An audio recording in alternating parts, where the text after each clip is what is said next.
राधे महाराज जी। महाराज जी, संसार में हम अक्सर देखते हैं कि जो लोग छल कपट या असत्य के मार्ग पर चलते हैं वे बाहरी रूप से अधिक सुखी, सफल और सम्मानित दिखाई देते हैं, और वही जहां जो मनुष्य सत्य, निष्ठा और धर्म के पथ पर चलता है उसे अधिक संघर्ष, पीड़ा और परीक्षा। जिसको मृत्यु दंड दिया जाता है उसकी आखिरी इच्छा पूर्ति की जाती है, नहीं की जाती ना। इनकी आखिरी इच्छा पूर्ति हो रही है। ये जो पाप कर्म कर रहे हैं, ये जो धर्माचरण कर रहे हैं, इनके पुण्यों का नाश हो चुका है। कुछ पुण्य बचे हैं, वही आखिरी इच्छा पूर्ति हो जा रही। इसके बाद सर्वनाश हो जाएगा, विनाश हो जाएगा।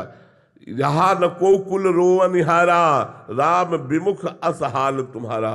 मंदोदरी जी रावण को देख करके जब बिखरी खोपड़ियां और भुजाएं पड़ी हैं तो सोच रही है वही रावण है। जब चलता था तो पृथ्वी कांपती थी, चलत दशानन डोलत अवनी।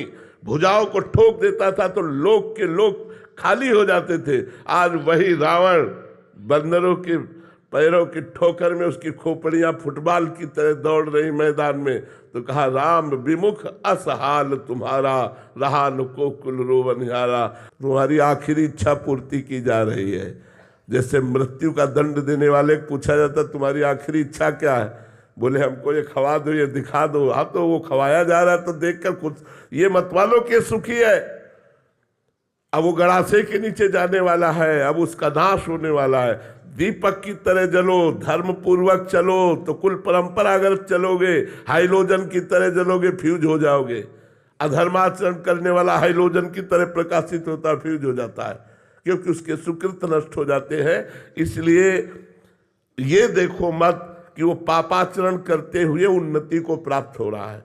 ये समझ लो उन्नति को नहीं, वो नाश को प्राप्त हो रहा है। धर्माचरण करते हुए वो दुख को प्राप्त हो रहा है, वो दुख को नहीं, उसके पाप नष्ट हो रहे हो। आगे चलकर बहुत सुख को प्राप्त होगा। जैसे दुर्योधन बड़ा फूला हस्तिनापुर के सिंहासन के लोभ में, चूंकि पिता बैठे हुए थे, मनमानी दुर्व्यवहार किया पांडवों के साथ।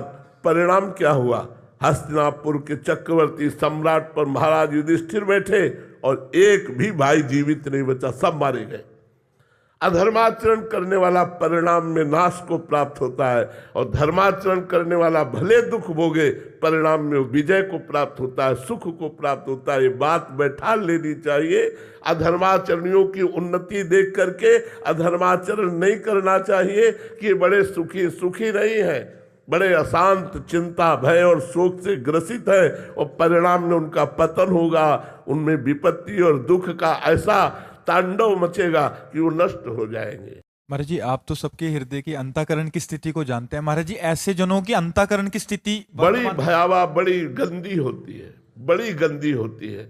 बाहर से नकाबपोश की तरह मुस्कुराते दिखाई देते हैं, हंसते दिखाई देते हैं, अंदर जलते हैं। क्योंकि जब तक चित्त धर्म से नहीं चलेगा तब तक शांति, निर्भयता, सुख, विश्राम ये प्राप्त नहीं हो सकता, कदापि प्राप्त नहीं हो सकता। जीवन भर जलते रहते हो, मरने के बाद नरक में जलाए जाते हैं, नरक में दुख भोगना पड़ता है। इसलिए पाप से डरो, अधर्माचरण से डरो, यही दुख भोगना पड़ता है। नरक की तो बात जाने दो। अवश्य में भोक्तव्यम कृतम कर्म शुभाशुभम।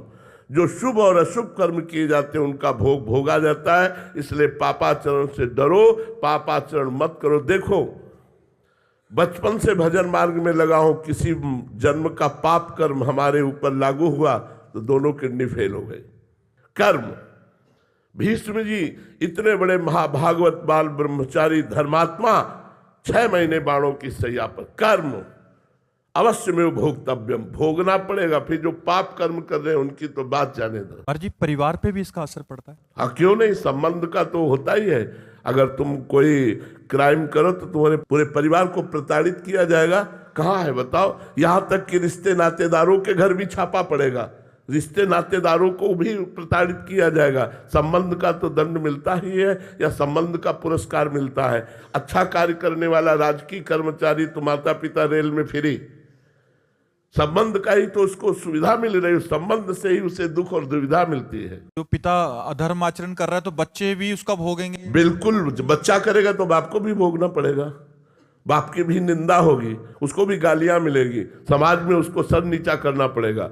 चाहे पिता का संबंध गलत हो या पुत्र का संबंध गलत हो, दोनों को भोगना पड़ेगा। अधर्म आचरण से आया हुआ धन भी प्रभावित पूरे परिवार को शोकित करेगा, पूरे परिवार को शोकित करेगा। और दिखता है तो एक गाड़ी बंगला सब बन गया। ये सब बाहरी है, बाहरी है। ये कुछ दिन के बाद बाहरी भी नहीं रहेगा और आंतरिक भी नहीं रहेगा। आंतरिक तो जलते ही रहते हैं, बाहरी है ये कुछ दिन के लिए है, कुछ दिन के लिए है। देवकी वसुदेव जी को हथकड़ी में डाले हुए कुछ दिन के लिए समय है उसका, सुकृत जब तक है तब तक ठीक है। केस पकड़कर पूरी सभा में पटक पटक कर कंस को मारा, जो महाबली था। ऐसा बली था कि जरासंध प्रसन्न होकर अपनी 2 पुत्रियों का ब्याह किया था। तो जब तक पुण्य है तब तक धर्मात्मा पुरुष को दुख दे लो और पाप कर लो, और जिस समय तुम्हारे पुण्य नष्ट होंगे, विध्वंस हो जाओगे, किसी कार्य में तुम सफल नहीं हो पाओगे। अभी तुम्हारे पुण्य इसलिए सफलता दिखाई दे रही है। जी पापाचरण वालों को तो समझ आया, बट ये जो धर्म आचरण कर रहे हैं फिर भी दुखी हैं, इनका क्या रहस्य है? पूर्व जन्म के जो पाप है, अब उनके पाप का जो क्रम लागू हुआ है वो नष्ट हो जाएंगे। तो पूर्व जन्म के पुण्य और इस जन्म का पुण्य जब दोनों मिलेंगे तो ये सूर्य की तरह प्रकाशित हो जाएंगे, ये परमानंद को प्राप्त होंगे। और पापी पुरुष का वर्तमान में पुण्य खर्चा हो रहा है, जब पूर्व का पाप और वर्तमान का पाप दोनों मिल जाएगा तो ऐसा ब्लास्ट होगा कि सर्वनाश हो जाएगा। और इनके अंतःकरण की स्थिति क्या रही? शांत, प्रसन्न, भले दुख में है लेकिन प्रसन्न। देखो 12 वर्ष का वनवास, 1 वर्ष का अज्ञातवास पांडवों को मिला, लेकिन साथ में ब्रह्म ऋषियों का संग। ये सौभाग्य कि बड़े बड़े ब्रह्म ऋषि भगवान की चर्चा सुनाते हुए उनको 12 वर्ष समझ में ही नहीं आया कैसे कट गए। उस समय उनका हृदय शांत, प्रसन्न, भगवत शरणागत, भगवत चिंतन परायण, बाहरी कष्टों की परवाह नहीं करते, धर्म में चलने वाले। ये अधर्मिक पुरुष लोग थोड़ी देर के लिए बाहरी सुखों को भोगते हैं, अंत में महादुख को प्राप्त होते हैं। इसलिए सबसे प्रार्थना है, पाप से डरो, अधर्माचरण से डरो। उन्नति धर्म पूर्वक हो तो स्वीकार करो, धर्म पूर्वक रुपया मिले तो स्वीकार करो। अधर्म रूपी धन, अधर्म रूपी उन्नति